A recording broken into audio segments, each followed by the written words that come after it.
మన తండ్రి అయిన దేవునికి, మన రక్షకుడైన యేసుక్రీస్తు ప్రభువుకు, పరిశుద్ధాత్మ దేవునికి వందనాలు స్తోత్రాలు చెల్లించుకుంటున్నాము. అనుదిన వాక్య ధ్యానంలో భాగంగా దేవుడు మనకి దినమందు ఏర్పాటు చేసిన వాక్యము జెఫన్యా గ్రంథము 3వ అధ్యాయము 17వ వచనం చదువుకుందాం. నీ దేవుడైన యెహోవా నీ మధ్య ఉన్నాడు, ఆయన శక్తిమంతుడు, ఆయన మిమ్మును రక్షించును, ఆయన బహు ఆనందంతో నీ యందు సంతోషించును, నీ యందు తనకున్న ప్రేమను బట్టి శాంతము వహించి నీ అందలి సంతోషం చేత ఆయన హర్షించును. దేవుడి వాక్యం ద్వారా మనల్ని దీవించునుగాక. ప్రియమైన దేవుని బిడ్డలారా, జెఫన్యా ప్రవక్తతోటి ఇజ్రాయేలీలకు దేవుడి ఈ వాక్యం తెలియజేస్తున్నారు. నీ దేవుడైన యెహోవా మీ మధ్య ఉన్నాడు, ఆయన శక్తిమంతుడు, ఆయన మిమ్మల్ని రక్షించును అంటున్నాడు. ఎందుకంటే ఇజ్రాయేలీలు ఎంతో దేవునికి కోపం పుట్టించారు, ఎంతో పనిష్మెంట్ కూడా తీసుకున్నారు. ఆ తర్వాత దేవుడే మళ్ళీ వారిని చేరతీసి మిమ్మల్ని సంరక్షిస్తాను, మిమ్మల్ని రక్షిస్తాను, మీ మధ్య నేను ఉంటాను అని వాగ్దానం చేస్తున్నాడు. ఇజ్రాయేలీల ఎడల దేవుడు ఎంతో ప్రేమ కలిగి ఉన్నాడు. వారి సొంత జనాంగం. ఇజ్రాయేలీలు దేవునికి ప్రతిష్ఠిత జనాంగం.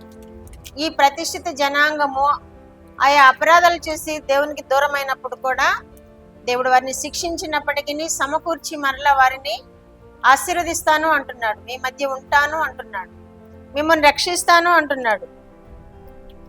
ఆయన శక్తిమంతుడు, ఆయన మిమ్మల్ని రక్షించును, ఆయన బహు ఆనందముతో నీ యందు సంతోషించును అంటున్నాడు. ఆయన బహు ఆనందముతో ప్రజల ఎడల సంతోషించును అంటున్నాడు. అది వరకు చాలా కోపం తెచ్చుకునేవారు దేవుడు.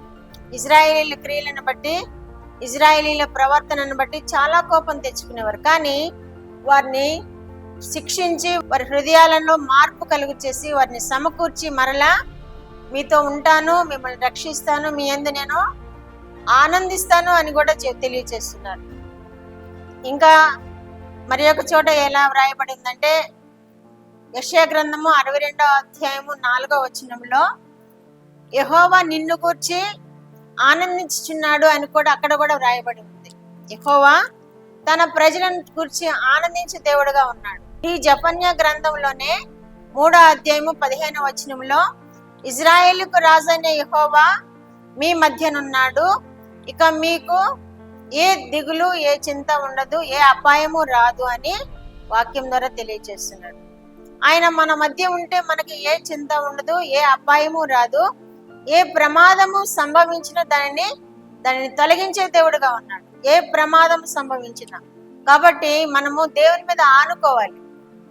దేవుడు ఇజ్రాయేలీలకు ఇచ్చిన వాగ్దానాన్ని మనకు కూడా ఇస్తున్నాడు. మీతో ఉంటాను, మిమ్మల్ని రక్షిస్తాను, మీ మధ్య ఉంటాను, మీకు తోడుగా ఉంటాను అని మనకు కూడా ఈ వాక్యాలు తెలియజేస్తున్నాడు. కాబట్టి ఇజ్రాయేలీని ఎడల దేవుడు ఎంత ప్రేమ కలిగి ఉన్నాడో మన ఎడల కూడా అంతే ప్రేమ కలిగి ఉన్నాడు. ఎందుకంటే మనము కూడా ఆయన జనమే. యేసుక్రీస్తు ప్రభుని రక్షకుడుగా అంగీకరించిన మనము కూడా తండ్రి అయిన దేవునికి కుమారులము, కుమార్తెలముగా ఉన్నాము కనుక మనల్ని కూడా ఆ ఇజ్రాయేలీని ఎలా ప్రేమిస్తున్నాడో మనల్ని కూడా అదే ప్రేమతో మనల్ని కూడా ప్రేమించే దేవుడుగా ఉన్నాడు. మన మధ్య ఉండే దేవుడుగా ఉన్నాడు, మనల్ని రక్షించే దేవుడుగా ఉన్నాడు.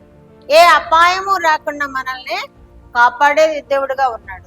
ఏ అపాయము నీ యొద్దకు రాదు అని వాక్యంలో జెఫన్యా 3:15లోనే తెలియజేస్తున్నాడు. కాబట్టి ఏ అపాయము వచ్చినా దాన్ని తప్పించే దేవుడుగా ఉన్నాడు. అపాయం మీదకు రాదు అని గట్టిగా చెబుతున్నారు దేవుడు.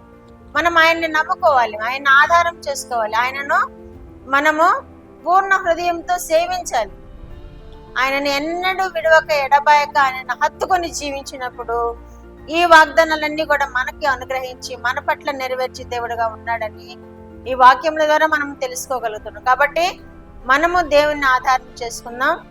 మన అవసరతల్లో, మన ప్రతి అక్కరలో, ప్రతి విషయాల్లో ఆయన ముందు పెట్టుకొని ఆయన యందు జయమొందుతూ జయజీతం జీవించుదుము గాక. వినుచున్న బిడ్డలందరూ ఆశీర్వదింపబడదురు గాక. ప్రార్థన. మా దేవా, మా ప్రియ పరలోక ప్రభువా, మీ పరిశుద్ధ పాదములకు వందనాలు స్తోత్రాలు నైనా. మా రక్షకుడు అయిన యేసుక్రీస్తు దేవా, మీకు వందనాలు స్తోత్రాలు ప్రభువా. పరిశుద్ధాత్మ దేవా, మీరు ఇచ్చిన వాక్యం కొరకు మీకు స్తోత్రములు ప్రభువా. నైనా మిమ్మను ప్రేమించే వారి ఎడల, మిమ్మను ఆశ్రయించే వారి ఎడల మీరు ఆనందించే దేవుడని, వారితో మీరు ఉంటానని, ఏ అపాయమునకు భయపడవద్దని మీరు సెలవిచ్చిన విధానాన్ని బట్టి మీకు స్తోత్రములు ప్రభువా.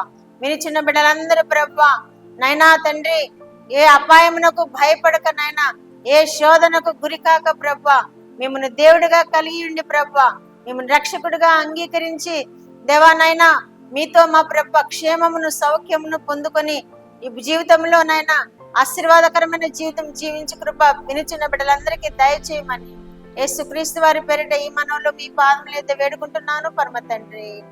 ఆమేన్.